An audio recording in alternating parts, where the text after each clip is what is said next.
All right, welcome back to the World of Tanks National Finals here at WCG Comic-Con.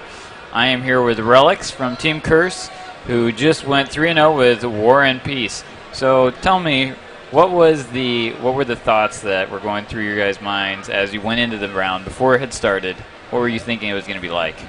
Oh man, it was getting really nervous because we got to watch them on the last round, right? And obviously they went 3-0, yeah.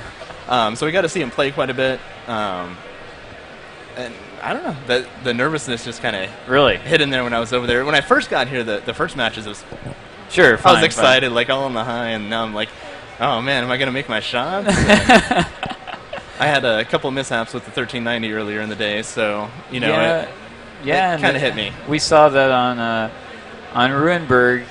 That was a little rough there. I thought for sure you guys had lost. I mean, it was close. Yeah, but our guys, we pulled back and they extended themselves a little bit too much into us. Yeah. And we were just able to capitalize on that. And and it looked like they sent a T-32 kind of the wrong direction. Yeah. A little bit. He went around the corner a little too far. Yeah. And they had themselves spread out in a nice line. And right. 3 IS-3s just had a good shots on them all the way. Right. And then I did hear Nagatron talking about how he kind of suicided there across the, hey, guys. Yeah. did the kind of, hey, what's up? Yeah, it goes to show that even some of the best players can make some mistakes. But, you know, he's awesome. He's standing looking at us right there. Well, you know, I mean, so many times the battle leader makes a call or something, and you see something he may not have, but you don't want to interrupt his strategy that's going in, so you do it anyways. Yeah. And then you realize, he missed it, but he only has 2 eyes. He can only see so much at once. You know what I mean? Right. And that was just a communication breakdown, really. Right. Our leader here, Friction, getting us through everything. He made a call and we just misinterpreted which way to go around it. Okay. So that's where the issue came in. I see. It seemed like after that, the next 2 rounds, you guys kind of pulled it together, though. Yeah. And went through pretty well. Oh, yeah.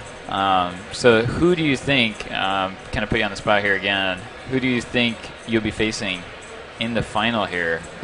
Oh, I know it's a hard call between Band Angels and War and Peace. It's a really hard call because they faced each other in the qualifiers earlier, like the original qualifiers. And I believe they faced each other twice. And so I believe G won the first time, and then War won the second time. And so yeah, it's anybody's call, right? It's anybody's call because they really traded off shots, and they're both great teams. It's hard to say. I mean, so I'll be very curious to see what happens in the final here between you and whoever it may be. Me too. I mean, what are your thoughts just right now? You know, you just finished the game with War and Peace. How do you feel about that? I'm on a pretty big high now. We went 3-0, right? So we were obviously pulling out the strats really well. Fisher was making a lot of great calls. Our guys were driving really well through everything. So we really just need to keep up that momentum and try to knock out whoever we go in. And at least we kind of have some ideas on how both teams play now. Right. So you've played both now. Yeah. So we're feeling a little bit comfortable, which could be a bad thing as well. Sure. You get too much, but yeah, you have that. You're on that morale high that can end up hurting you in the end when you do something you shouldn't. Right. And the one benefit in the position we're in right now, with this being a double elimination, whoever we face, even if we lose those 5 rounds, regardless of how close they are, we still have a whole other set. Exactly. So we're in a really good position right now to make some kind of moves here. We're going to be a little bit more aggressive. So you definitely have the advantage going into this final here. So thanks again. Yeah. And again, this is Relics from Team Curse, who just went 3-0 against War and Peace. And next up, we'll be looking at Band Angels against War and Peace on steps. We're going to go to some commercials, and we'll be right back with that in just a minute. All right.